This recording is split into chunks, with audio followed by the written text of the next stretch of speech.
Okay, so this is going to be a shorter video because it's a poorly planned video, and by planned I mean I've sat here for 2 minutes, thinking about what I'm going to do, and this is more to keep the habit up rather than anything. But it's about the mentality. It's kind of like a hold the line mentality, I would call it. So if you're working towards a goal, a recent one for me would be building my customer base, going door to door. You have ups and downs through the journey, especially if you're playing a numbers game, and if you're playing it hard as well, the everything will seem more significant. In the scheme of things, the ups and downs will actually take less time just because you're going through the numbers faster. But while it's happening, it can feel a lot more significant because you can tell yourself, like, my output's so high already, and I'm not getting the results I want right now. And it's very tempting to want to change strategy and mix things up. So with home services businesses, it's really common to you can advertise on Facebook, you can advertise on Google, you can do leaflet drops, you can do door to door, you can pay for leads, and they all work. They all work some of the time, and they all work some of the time. And if you decide to make it work, they'll actually you'll be able to pull it off. It might not be the optimal way to do it, but you can pull it off. So it becomes very tempting to say, if I've had a bad day going door to door, it's very tempting to want to diversify and put time into other methods of getting leads. However, it comes with experience. If I know that if I just keep going, I'll hit good areas later in the week, or even even round the corner, even on the next road, that one road might be completely full of, all the houses might already have window cleaners, or whatever service you're offering, but you'll go to the next one, and for some reason those window cleaners on that road never made it to this road right next door. And yeah, you can like, your fortunes can change instantly pretty much. So it's you need to see it through to the point where you have enough data to know it's not working, because you'll have all these kind of stories in your head. So you might think, I've had a really funny one for a long time, that people in bungalows, because obviously they can reach their windows, they're not interested. However, I mean, I've got probably close to 30 of my customers live in bungalows, so it's obvious it's not true. But I still have it a little bit, where I'm going round and I'm thinking, well, they're in a bungalow, there's no point knocking. Obviously some bungalows I don't really want to do anyway, um, especially if they're quite elderly too. That's always one where I know it's probably going to be, they're not going to have a mobile phone, for instance, and it's going to be difficult to contact them. But bar them, yeah, bungalows are usually fine. They're not, obviously they get, probably most of them will be a smaller job and less money, but it's just an example of a belief I've built up in my head. Same as renters don't get their windows cleaned. I've got plenty of people who rent and pay to have their windows cleaned. So it's not, you can tell yourself these stories, and you'll be going around like, oh, everyone in this area must be renters, or everyone's a fucking miserable bungalow bastard, and they're not interested in home services. But it's just not true. It's kind of your mind's way of saying, oh, let's just go home for this evening, and try again tomorrow.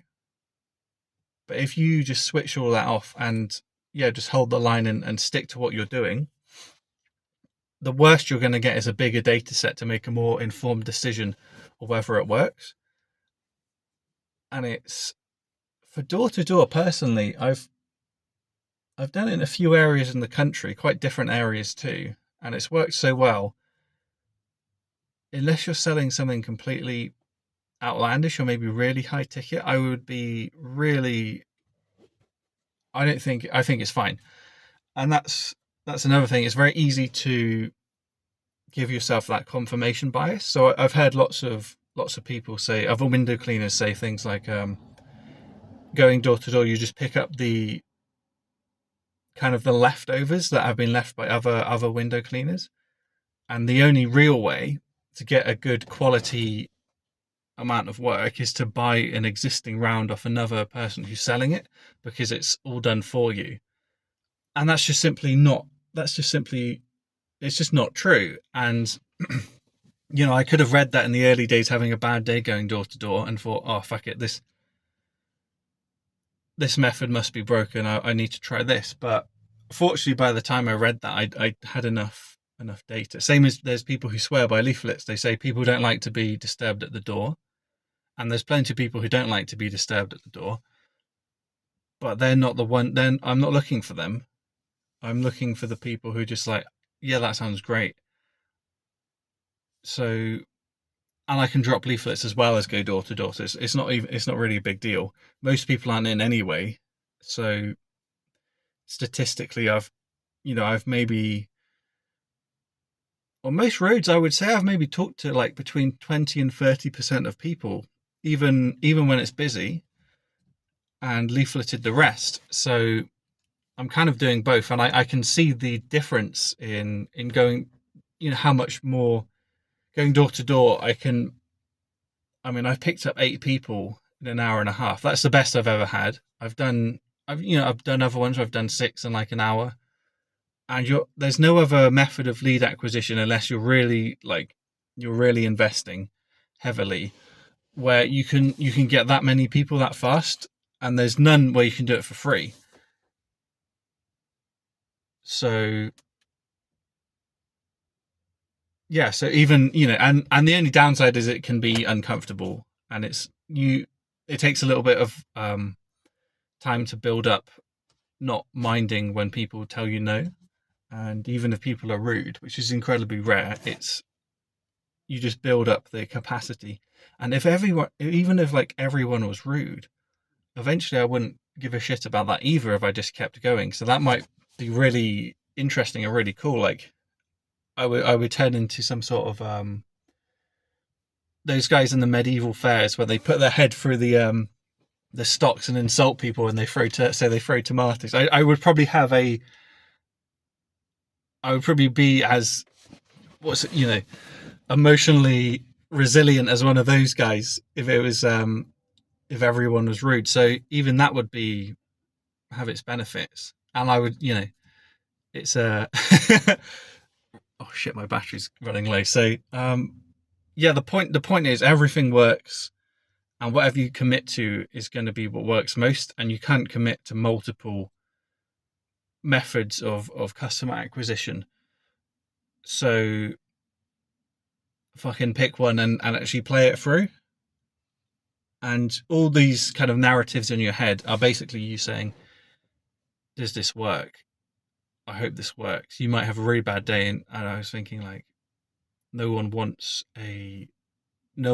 window cleaners anymore. There's one. It's not a thought I attached to, but it's one I was mindful of when it passed through my head. So yeah, it just goes to show, if you just keep going, you'll get to the bottom of whether it works. But you need a lot of data, and the chances are it works. It's the same as the gym. People thinking like, do I train with high volume, low volume, high reps, low reps? They all they all work. You just have to keep doing it, and that's the great equalizer with all of this stuff. Just keep going. That's okay, my battery's gonna die now, so that's the end of my video.